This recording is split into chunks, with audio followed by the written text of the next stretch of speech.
సంతానలేమితో బాధపడుతున్నారా? 899 రూపాయలకే fertility assessment package. వివరాలకి సంప్రదించండి.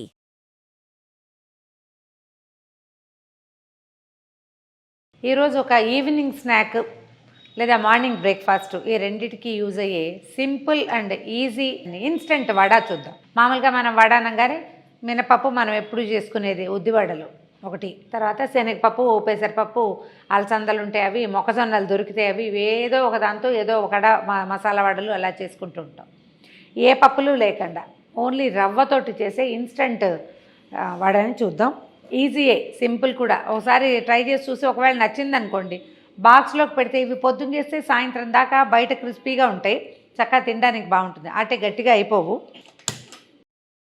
ఒక మూకుడులో ఒక 2 కప్పులు నీళ్లు స్టవ్ మీద పెట్టండి. ముందు నీళ్లు బాగా మరిగినాక సరిపడా ఉప్పు మన రుచిని అనుసరించి సాల్ట్ వేసుకోవాలి. అంటే వడకి సరిపడా సాల్ట్ వేసేసుకోవాలన్నమాట. తర్వాత ఒక స్పూన్ దాకా నూనె కూడా ఆయిల్ వేసుకోవాలి, ఎందుకంటే పిండి ఉండలు గచ్చకాయలు కాకుండా ఉండటం కోసం. నూనె ఈవెన్గా స్ప్రెడ్ అయింది. నెయ్యిని వేసుకోవచ్చండి, కానీ నెయ్యి వేసేసరికల్లా వడలో నేతి వాసన అంత గొప్పగా ఉండదు, అందుకని నూనె వేసాను. కొంచెం సిమ్లో పెట్టండి. రవ్వ ఇందులో పోసేద్దాం. ఇది 2 గ్లాసులు నీళ్ళు పెట్టాం కదా, 2 కప్పులు నీళ్ళు పెట్టాం, కప్పున్నర రవ్వ పడుతుంది.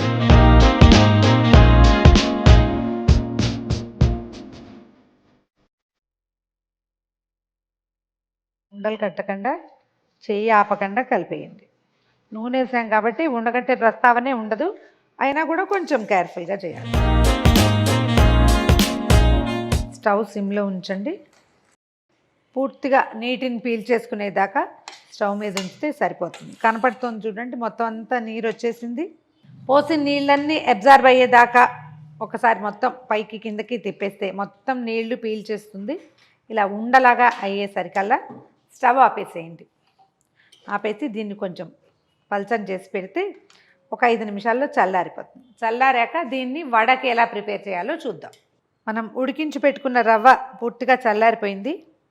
ఇందులో ఏం చేద్దామంటే ఓ స్పూను జీలకర్ర, తర్వాత కొద్దిగా ఒక 2 ఇంచీల అల్లాన్ని చిన్న ముక్కలు తరిగి పెట్టుకుందాం అది, తర్వాత ఓ 2 పచ్చిమిర్చి ముక్కలు సన్నగా తరిగేసి, తర్వాత ఒక 15-20 మిరియాలు పొడి చేసి పెట్టాను అవి, తర్వాత కొంచెం కరివేపాకు సన్నగా కట్ చేయండి. కరివేపాకు పెద్ద పెద్ద ఆకులు ఉంటే ఆకులుగా వస్తే బాగుండదు, కొంచెం కట్ చేస్తే బెటర్గా ఉంటుంది. సన్నగా కట్ చేసిన జీలకర్ర, దీంతోపాటు ఒక మీడియం సైజు ఉల్లిపాయ ముక్కలు మొత్తం ఈవెన్గా కలిపేసేయండి. ఇది చల్లారకపోతే మనం చేయి పెట్టాలి కదా, కాస్త ఇబ్బందికరంగా ఉంటుంది. చల్లారితేనే ఇది హాయిగా వస్తుందన్నమాట.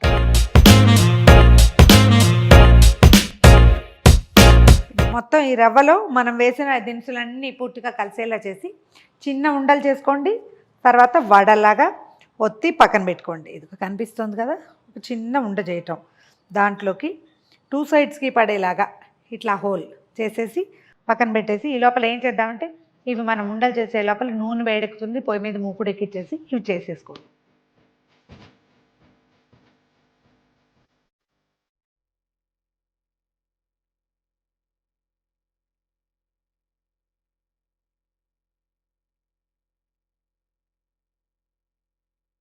నూనె కాగిపోయింది, ఒకటొకటి చేసి వేసేసేయచ్చు ఇందులో నిదానంగా.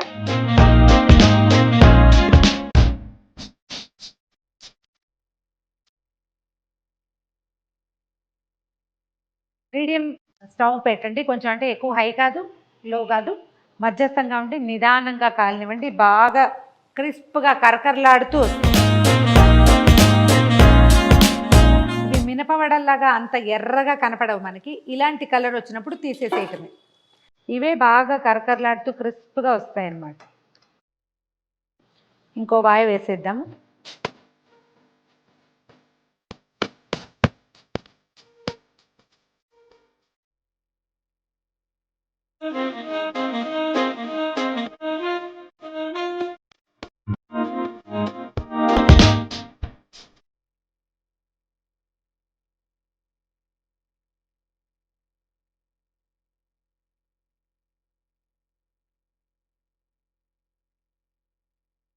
టీ టైం స్నాక్స్గా వేసుకోవచ్చండి. చూడండి ఎలా విరుగుతుంది ఇది.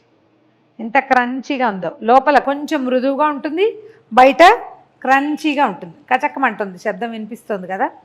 ట్రై చేసి చూడండి. దీంట్లో ఏంటంటే ఇంకా కొంచెం చిన్న చిన్నవి మనం ఏం కలుపుకుంటాం, పుదీనా వేసుకుంటామా, గ్రైండ్ చేసి కలిపేయండి. అది ఇంకా చాలా ఈజీగా ఉంటుంది. గ్రైండ్ చేసి కలిపితే చక్కగా వస్తుంది. ఈవినింగ్ స్నాక్గా వాడుకోవచ్చు. పొద్దున్న చేస్తే సాయంత్రం దాకా ఇదే క్రంచీగా ఉంటాయి. ట్రై చేసి చూడండి.